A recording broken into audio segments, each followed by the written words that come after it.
When I picked up the latest book by Barbara Kingsolver, I never imagined that it would change my life, my eating habits to be more specific. The book is titled Animal Vegetable Miracle.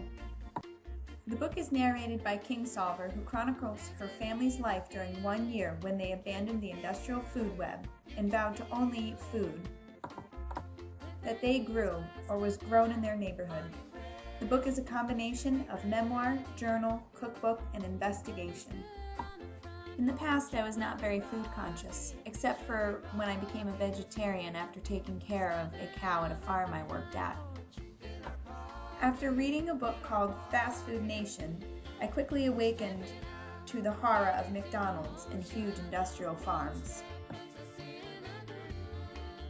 But I still loaded my grocery cart up with avocados from California, lettuce from Peru, onions from Georgia, beef from Kansas, oh, and those pesky apples from Chile. I wanted to eat what I wanted in the middle of December, even though it was shipped from thousands of miles away. But my whole mindset of eating what I wanted when I wanted changed after reading Animal Vegetable Miracle. It indeed became a miracle. My naive eyes were open to the realization that I am paying more money to eat my spinach salad in the middle of winter and costing the environment big carbon bucks as well. It is true, many of my beloved vegetables don't grow in the winter. And where's my delicious hamburger coming from anyway? I have seen the feedlots in Nebraska, and I have worked on a farm. Why would I want to eat something that has been raised in stressful situations, whether it be an animal or a vegetable, filled with fertilizers and antibiotics, and then shipped across the world to my lovely ceramic plate in Vermont, when I could easily make a conscious decision about what and when I would eat something? The book takes you through an entire calendar year and what foods are in abundance and what foods are no longer available. I know now that during the month of August, you better get your canner out because the tomatoes will be busting through the walls in your kitchen. And yes, I learned how to can and preserve my food that I grew in my garden. My favorite recipes have come from this book as well. Kingsolver and her co-authors guide you through their struggle and process of becoming locavores by giving you tips on how to create a summer's worth of meals consisting of only zucchini.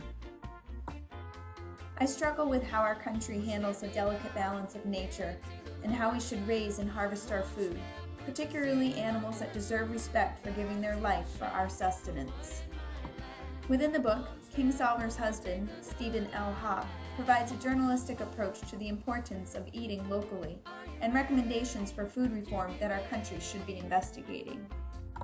On the realistic side of things, eating locally is virtually impossible all the time unless you have acreage to grow your own food.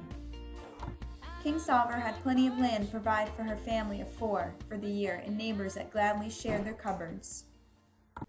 Here in Burlington, Vermont, eating locally is convenient, particularly with the organic grocery stores that are dotting the city blocks and the local Intervale Farm that provides farm shares for local eating conscious people. Although the prices may be high to pick up the local onion over the onion shipped from Peru, in the long run you are supporting your local economy, supporting local farmers, and lessening your carbon footprint. Sometimes I had to just put down my knives and admire their extravagant success. Their hulking, elongated cleverness, their heft. I tried to balancing them on their heads, on their sides. Right here in the kitchen we had the beginnings of our own vegetable Stonehenge. Okay, yes, I was losing it. I could not stay ahead of this race. If they got a little moldy, then I could compost them. And the really overgrown ones? We were cracking them open for the chickens to eat. That isn't waste, that's eggs and meat. A hog could really do that for us in spades. Could they design an automobile engine that runs on zucchini? Barbara Kingsolver.